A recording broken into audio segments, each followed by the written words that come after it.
Thank you అండి అందరికీ. మొత్తం యూతే అనుకుంటే వెనక్కి కూర్చున్న వాళ్ళు మొత్తం కిరణ్ అబ్బవరం గారు అంటే ఆల్మోస్ట్ యూతే వస్తారు. అందరికీ థ్యాంక్ యూ. కానీ ఈ సినిమా ఫ్యామిలీస్ మొత్తం అందరూ చూడొచ్చు, అంత ఎంటర్టైనింగ్గా ఉంటుంది అనమాట. సరే, ఇక్కడికి వచ్చిన పెద్దలందరికీ థ్యాంక్ యూ సో మచ్. అలాగే రీసెంట్గా మనకి నేషనల్ అవార్డ్స్ అలాగే సైమా అవార్డ్స్ ఇవన్నీ సాధించినటువంటి మన ఆర్టిస్టులు, హీరోలకు కానీ డైరెక్టర్లకు కానీ అలాగే టెక్నీషియన్స్ కానీ వీళ్ళందరికీ మా రూల్స్ రంజన్ టీం తరపున వాళ్ళందరికీ కంగ్రాట్స్ అండి. అలాగే ఎవరైతే మన తెలుగు సినిమా స్థాయిని రోజు రోజుకి పెంచుకుంటూ వెళ్తున్నటువంటి డైరెక్టర్లు కానీ హీరోలు కానీ ఆర్టిస్టులు కానీ టెక్నీషియన్స్ కానీ వీళ్ళందరికీ కంగ్రాట్స్ చెప్పుకుంటూ ఒకసారి అంటే స్టిల్ ఇప్పటికీ కూడా ఇంకా మన సినిమా రంగాన్ని చులకనగా చేసి మాట్లాడే కొంతమంది ఉన్నారు కదా, వాళ్ళు ఇప్పటికైనా ఈ తెలుగు సినిమా స్థాయి పురోగతిని చూసైనా అలాంటివి మానుకోవాలని మనస్ఫూర్తిగా కోరుకుంటున్నాను. వాళ్ళు ఎలాంటి వాళ్ళంటే, మా అబ్బాయికి చదువు సంధ్య లేదు, గాలికి తిరుగుతూ ఉంటాడు, కొంచెం సినిమాల్లోకి తీసుకెళ్ళండి అంటారే అలాంటి వాళ్ళు. ఒక ఆడపిల్ల సినిమాల్లోకి వస్తానంటే చెడబుట్టావు కదే అని తిడుతుంటారే అలాంటి వాళ్ళు. అలాగే ఎక్కడైనా ఒక అత్యాచారాలు జరిగినప్పుడు సినిమాలు చూసి చెడిపోయారు అంటుంటారు కదా అలాంటి వాళ్ళు. అలాగే ఏదైనా ఒక నడి రోడ్డు మీద మర్డర్ జరిగినప్పుడు ఆ సినిమా చూసి ఇన్ఫ్లుయెన్స్ అయ్యి ఇలా జరిగింది అని అంటుంటారు కదా సోకాల్డ్ సంస్కర్తలు ఎవరో అలాంటి వాళ్ళు. వీళ్ళందరూ ఇలా ఈ సినిమా రంగాన్ని కొంచెం చులకనగా మాట్లాడడం ఇక నుంచైనా తగ్గించాలని మనస్ఫూర్తిగా కోరుకుంటున్నాను. ఎందుకంటే మా సినిమా ఎప్పుడూ అందరికీ మంచే నేర్పిద్ది తప్ప చెడు ఎప్పటికీ నేర్పించదు. 10th క్లాస్ ఫెయిల్ అయిన సచిన్ టెండూల్కర్ గొప్పవాడు అయ్యాడు అంటే మనం అందులో ఆయన ఎలా గొప్పవాడు అయ్యాలి అని నేర్చుకోవాలి, కానీ ఎలా 10th క్లాస్ ఫెయిల్ అయ్యాడు అనేది మనం నేర్చుకోకూడదు కదా. అలాగే సినిమాల్లో కూడా మంచి చూపించాలంటే ముందు చెడు చూపిస్తారు. మన మనస్తత్వాలను బట్టి మనం నేర్చుకోవాల్సింది ఏంటంటే ఆ మంచి అన్నమాట. అలా మన తెలుగు సినిమా హీరోలందరూ ప్రతి ఒక్కరికి మన యువతకి అందరికీ కూడా వాళ్ళు ఒక్కొక్కరు ఒక్కో రూపంలో సందేశం ఇస్తూ ఉంటారు. మనం అది నేర్చుకుంటే మంచిదని నా ఫీలింగు. మన తెలుగు హీరోలు ఎలాంటి సందేశాన్ని ఇస్తారో నేను చెప్తాను, ఒకసారి వినండి. ఇప్పుడు ఇంట్లో దేవుడికి దండం పెట్టుకొని ఒక పల్లెటూరు నుంచి ఇక్కడికి బయలుదేరి వచ్చి ఆయన్నే దేవుడుగా కొలిచే స్థాయికి ఎదిగిన నందమూరి తారక రామారావు గారిని చూసి నేర్చుకోండి. కృషి ఉంటే ఖచ్చితంగా మనుషులు ఋషులవుతారు అని. తన 90 ఏళ్ల నిజ జీవితంలో కానీ 70 ఏళ్ల నట జీవితంలో కానీ ఒక చిన్న మచ్చ కూడా పడకుండా ఎదిగినటువంటి అక్కినేని నాగేశ్వరరావు గారిని చూసి నేర్చుకోండి. విజయం ఎంత ముఖ్యమో వినయం కూడా అంతే ముఖ్యమని. తెలుగు సినిమా ఏ స్థాయికి వెళ్ళినా అల్లూరి సీతారామరాజు అనే సినిమాకు ఒక స్థాయి ఉంటుంది. అలాంటి గొప్ప చిత్రాలు తీసి అలాగే ఏదైనా సినిమా ఫెయిల్ అయ్యి ఆ ప్రొడ్యూసర్కి తిరిగి డబ్బులు ఇవ్వాలి అనే ఒక సంస్కృతిని తీసుకొచ్చి పెట్టిన సూపర్ స్టార్ కృష్ణ గారి గురించి ఆయన చూసి నేర్చుకోండి. విజయాలకు పొంగిపోకూడదు, అపజయాలకు కృంగిపోకూడదు అని. అలాగే ఇంటికి వచ్చిన వాడు శత్రువు అయినా సరే వాడికి ముందు అన్నం పెట్టి ఆ తర్వాత మాట్లాడాలి అనే మంచి మనసున్న కృష్ణరాజు గారిని చూసి నేర్చుకోండి. మనం ఎదిగిన తర్వాత ఎప్పుడు అవతల వాడికి పెట్టే స్థితిలో ఉండాలి, కానీ అవతలకు పొమ్మని నెట్టే స్థితిలో ఉండకూడదు అని. అలాగే మన డబ్బు పేరు ఇలాంటివి ఈజీగా సంపాదించవచ్చు, కానీ సంపాదించిన డబ్బును కాపాడుకోవటం చాలా కష్టం. అలా కాపాడుకొని చూపించి బతికినంతకాలం రాజులా బతికిన శోభన్ బాబు గారిని చూసి నేర్చుకోండి. ఒక్కసారి శోభన్ బాబు గారిని చూసి నేర్చుకోండి. మీరంతా బతికినంతకాలం ఇలా బతకాలరా అని మనం నేర్చుకోవాలి. అలాగే తెలుగు సినిమాలో ఏదైనా ఒక క్యారెక్టర్ వస్తే చాలు అని ఆశించే స్థాయి నుంచి తెలుగు సినిమాని శాసించే స్థాయికి ఎదిగిన మెగాస్టార్ చిరంజీవి గారిని చూసి నేర్చుకోండి. ఏదైనా ఫెయిల్ అయ్యుద్ది, కానీ హార్డ్ వర్క్ అనేది ఎప్పటికీ ఫెయిల్ అవ్వదు అని. వాళ్ళ అమ్మగారు క్యాన్సర్ వచ్చి చనిపోతే బసవతారకం అనే క్యాన్సర్ హాస్పిటల్ పెట్టి ఏ అమ్మకి అలాంటి స్థితి రాకుండా చూస్తున్నటువంటి బాలకృష్ణ గారిని చూసి నేర్చుకోండి. బాగా బ్రతకడం అంటే మనం మాత్రమే బ్రతకడమే కాదు, పక్కన కూడా బ్రతికించాలి అని. అలాగే ఆర్టిస్ట్ అంటే డబ్బు పేరే కాదు, ఆరోగ్యం కూడా బాగుండాలని 6-10 వయసులో కూడా నవమన్మధుల్లా తిరుగుతున్న నాగార్జున గారిని చూసి నేర్చుకోండి. ఆరోగ్యం బాగుంటే అన్నీ బాగుంటాయి అని. ఒక ప్రొడ్యూసర్ కొడుకై ఉండి వాళ్ళ నాన్నగారికే కాకుండా ప్రతి ప్రొడ్యూసర్కి లాభాలు వచ్చేలాగా సక్సెస్ రేట్ను మెయింటైన్ చేస్తూ హిట్ల మీద హిట్లు ఇచ్చిన విక్టరీ వెంకటేష్ గారిని చూసి నేర్చుకోండి. మన తండ్రి గొప్పోడైతే మనం గొప్పోళ్ళం అయినట్టు కాదు, మన ప్రయత్నమే మనల్ని గొప్పోళ్ళని చేస్తుంది అని. అలా వెంకటేష్ గారిని చూసి నేర్చుకోవచ్చు. అలాగే లైఫ్ ఇచ్చిన గురువుని చచ్చిపోయే వరకు మర్చిపోకూడదు అని చెప్పి ప్రతి క్షణం దాసరి నారాయణరావు గారిని తలుచుకుంటున్న మోహన్ బాబు గారిని చూసి నేర్చుకోండి. గురువుని ఎలా గౌరవించాలి, ఎలా రుణపడి ఉండాలి అని.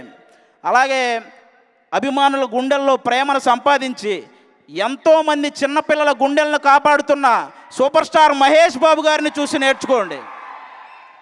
అంటే సినిమాలో మనం ఫైట్ చేసి ప్రాణాలు తీస్తే ఆ సినిమా హీరో అవుతారు. అదే ప్రాణాలతో ఫైట్ చేస్తున్న వాళ్ళని కాపాడితే రియల్ హీరో అవుతారు. అది మహేష్ బాబు గారు.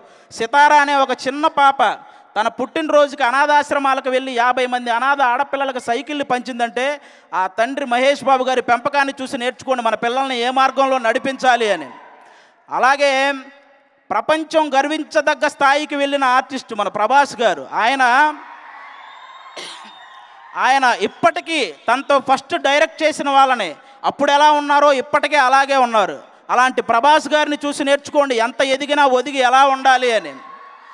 అలాగే ఒక పక్క 10 మంది పేదవాళ్ళని నుంచోబెట్టి ఇంకో పక్క 100 కోట్లు పెట్టి వాళ్ళ ఆకలి తీరుస్తావా, నీ ఆకలి తీర్చుకుంటావా అంటే ఆ 100 కోట్లు ఆ 10 మందికి పంచి వాళ్ళ ఆకలి తీరితే నా ఆకలి తీరినట్టే అంటాడే పవన్ కళ్యాణ్ గారు. ఆయన్ని చూసి నేర్చుకోండి. సంపాదించడమే కాదు సహాయం చేయడం కూడా ముఖ్యమని. అలాగే 20 ఏళ్ళ వయసులో మనకు ఆడుకోవాలా చదువుకోవాలా అన్న కన్ఫ్యూజన్లో ఉంటే అదే 20 ఏళ్ళ వయసులో ఇండస్ట్రీని ఒక ఆట ఆడుకున్న జూనియర్ ఎన్టీఆర్ గారిని చూసి నేర్చుకోండి.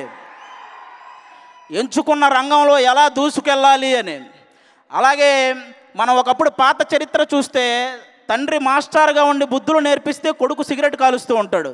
అలాగే తండ్రి నిర్మించేవాడైతే కొడుకు కూల్చేవాడు అవుతాడు. తండ్రి సంపాదించేవాడైతే కొడుకు ఖర్చు పెట్టే అవుతాడు. అలాంటి చరిత్ర నుంచి తండ్రి ఎరాని కంటిన్యూ చేసిన కొడుకు చరిత్ర రామ్ చరణ్ గారిది. అలాంటి రామ్ చరణ్ గారిని చూసి నేర్చుకోండి. తండ్రి కళ్ళల్లో సంతోషం కోసం మనం ఎలా ఎదగాలి అని అది చూసి నేర్చుకోవాలి మనం. అలాగే 2003 సంవత్సరంలో అల్లు ఫ్యామిలీ నుంచి ఒక హీరో వస్తున్నాడు అంటే చాలరా బాబు ఇంట్లో కూర్చోమను అన్నారు. జస్ట్ 20 సంవత్సరాలు తిప్పి కొడితే నేషనల్ అవార్డు వచ్చి ఇంట్లో కూర్చుంది. అది అల్లు అర్జున్ గారి రేంజ్. ఆయన చూసి నేర్చుకోండి. ఎవరిని తక్కువ అంచనా వేయకూడదు, వేస్తే అంచనాలకు మించి ఎదుగుతారు అని. అలాగే ఏ బ్యాక్గ్రౌండ్ లేకుండా ఇండస్ట్రీలోకి వచ్చి ఇప్పుడు ఎంతోమందికి కొత్త టాలెంట్స్కి బ్యాక్గ్రౌండ్గా నిలుస్తున్న రవితేజ గారు, నాని గారు, విజయ్ దేవరకొండ గారు వీళ్ళని చూసి నేర్చుకోండి. మనం ఎదిగిన తర్వాత నలుగురిని పైకి ఎలా లాగాలి అని. సినిమా రిలీజులు వీటికి తప్ప ఎప్పుడు ఏ కాంట్రవర్సీలో కనిపించని హీరో రామ్ గారిని చూసి నేర్చుకోండి. మన పని మాట్లాడాలి, మనం మాట్లాడకూడదు అని. అలాగే నా తండ్రి నాగార్జున గారు, మా తాత నాగేశ్వరరావు గారు అని కించెత్తు గర్వం లేకుండా, అలాగే నా తండ్రి సురేష్ బాబు గారు, మా తాత రామానాయుడు గారు అనే కించెత్తు గర్వం లేకుండా ఆలోచించి అడుగులు వేస్తూ సక్సెస్ అవుతున్నటువంటి నాగ చైతన్య గారు, రానా గారిని చూసి నేర్చుకోండి. మనం ఎవరో సాధిస్తే మనం గొప్పగా చెప్పుకోవటం కాదు, మనము సాధించి గొప్పగా చెప్పుకోవాలి అని. సినిమా అంటే సక్సెస్లు వాటితో పాటు వాళ్ళ తండ్రి ఏ ఫంక్షన్కి వెళ్ళినా ఆయనతో పాటు తోడుగా వెళ్తుంటాడు మంచు విష్ణు గారు. ఆయన చూసి నేర్చుకోండి. చిన్నప్పుడు మనకు తోడుగా ఉన్న తండ్రి కోసం ఆయనకు ఒక వయసు వచ్చాక ప్రతి విషయంలో మనము తోడుగా ఉండాలి అని. అలాగే ఒక యాక్సిడెంట్ అయ్యి కోమాలోకి వెళ్ళిపోయారు కొన్ని నెలలు, అయినా కూడా మాటలు సరిగ్గా రాకపోయినా ఒక షూటింగ్లో పార్టిసిపేట్ చేశాడే ప్రొడ్యూసర్ నష్టపోకూడదని సాయి ధర్మ తేజ్ గారు. ఆయన చూసి నేర్చుకోండి వర్క్ పట్ల ఎలా కమిట్మెంట్తో ఉండాలి అని. తన తండ్రి ఒక సినిమా ప్రొడ్యూస్ చేసి డౌన్ఫాల్ అయితే మళ్ళీ తన తండ్రికి అలాంటి డౌన్ఫాల్ తెలియకూడదు అని కష్టపడి కసిగా ఎదుగుతున్నాడు కదా వరుణ్ తేజ్ గారు. ఆయన చూసి నేర్చుకోండి మన ఫ్యామిలీ కోసం ఎలా కష్టపడాలి అని. తను సినిమాల్లోకి రాకముందే తన తండ్రి గారు చనిపోతే ఆ తర్వాత సినిమాల్లోకి వచ్చి తన తండ్రి గారి పేరు నిలబెడుతున్న టి గోపీచంద్ గారిని చూసి నేర్చుకోండి. ఎలా వెన్ను తట్టేవాళ్ళు లేకపోయినా ఎలా ముందుకెళ్ళాలి అని. అలాగే హీరోగా చేస్తున్నాను, నేను హీరోగానే కంటిన్యూ అవుతాను అని కాకుండా వచ్చిన ప్రతి క్యారెక్టర్కి న్యాయం చేస్తున్నటువంటి జగపతి బాబు గారు, శ్రీకాంత్ గారు, రాజశేఖర్ గారు, రాజేంద్ర ప్రసాద్ గారు, చంద్రమోహన్ గారు, పెద్ద నరేష్ గారు, చిన్న నరేష్ గారు, ఇలా వీళ్ళందరినీ చూసి నేర్చుకోండి. మీ ప్రొఫెషన్లో ఏ పొజిషన్లో ఉన్నా దానికి కరెక్ట్గా న్యాయం చెయ్యాలి అని. అలాగే ఒకప్పుడు వాళ్ళు టికెట్ కొనుక్కొని సినిమా చూసేవాళ్ళు, అలాంటిది ఇప్పుడు వాళ్ళ కోసం మనం టికెట్లు కొనుక్కునే స్థాయికి ఎదిగినటువంటి మన హీరోలు ఎవరైతే ఉన్నారో నిఖిల్ గారు కానీ, శర్వానంద్ గారు కానీ, కార్తికేయ గారు, కిరణ్ అబ్బవరం గారు, విశ్వక్సేన్ గారు కానీ, అలాగే శ్రీ విష్ణు గారు కానీ, సుధీర్ బాబు గారు కానీ, మా జబర్దస్త్ సుధీర్ కానీ, అలాగే నాగశ్విన్ గారు కానీ, అశ్విన్ గారు కానీ, ఇలా ఇంతమంది వీళ్ళందరినీ చూసి నేర్చుకోండి. టాలెంట్ అంటూ మనకుంటే ఒకరోజంటూ మనకు వస్తుంది అని. ఇలా మా సినిమా వాళ్ళ నుంచి నేర్చుకోవడానికి చాలా ఉంది. ఇవన్నీ నేర్చుకోండి. అంతేగాని సినిమా రంగాన్ని ఎప్పుడూ ఎవరో కూడా చులకనగా మాట్లాడకండి. నేర్చుకోవడానికి ఎంత ఉంది మా సినిమా వాళ్ళ నుంచి, నేను అది చెప్తున్నాను. ఎందుకంటే మన దగ్గర లాయర్లు, క్రికెటర్స్, వ్యాపారస్తులు, పోలీసులు, డాక్టర్లు, ఇన్ని ప్రొఫెషన్లు ఉన్నాయి. వీళ్ళందరికీ ఎప్పుడైనా బాధ కలిగితే ఆ బాధని మర్చిపోయేలా చేసే ఏకైక ప్రొఫెషన్ సినిమా. ఒక సినిమా వాడు మాత్రమే ఎంటర్టైన్ చేసి వీళ్ళందరినీ ఆ బాధ నుంచి తప్పించగలడు. అలాగే ఎవరైతే మేమర్స్ ఉన్నారో, ట్రోలర్స్ ఉన్నారో, అలాగే పబ్లిక్ ఒపీనియన్ చెప్పేవాళ్ళు, రివ్యూలు చెప్పేవాళ్ళు, వీళ్ళందరూ ఉన్నారు కదా, మీరందరూ కూడా సినిమా ఇండస్ట్రీలో ఒక భాగమే. ఎందుకంటే సినిమాని మీరంత ప్రేమిస్తున్నారు కాబట్టే మీరంతా మీ ఒపీనియన్ షేర్ చేసుకోగలుగుతున్నారు ప్రతిసారి. మీ అందరికీ కూడా ముఖ్యంగా మేమర్స్, ట్రోలర్స్ ఎవరైతే ఉన్నారో మీ క్రియేటివిటీకి నిజంగా హ్యాట్స్ ఆఫ్ భయ్యా. మన బ్రేక్ టైంలో మన హీరోలు కానీ, హీరోయిన్లు కానీ, డైరెక్టర్లు అందరూ కూడా మీరు చేసే మీమ్స్, ట్రోల్స్ ఇవి చూసి సరదాగా నవ్వుకుంటూ ఉంటారు మా వాళ్ళంతా. కానీ 100లో 99% మంది సరదాగా నవ్వుకునేలా చేస్తారు. కానీ ఒక 1% ఉంటారు, వాళ్ళని కూడా రిక్వెస్టింగ్ మోడ్లో చెప్తున్నాను, అందరూ కాదు, ఒక 1% మాత్రమే. వాళ్ళు నవ్వుకునేలా ఉండవు, వాళ్ళ ట్రోల్స్ నవ్వుల పాలు చేసేలా ఉంటాయి.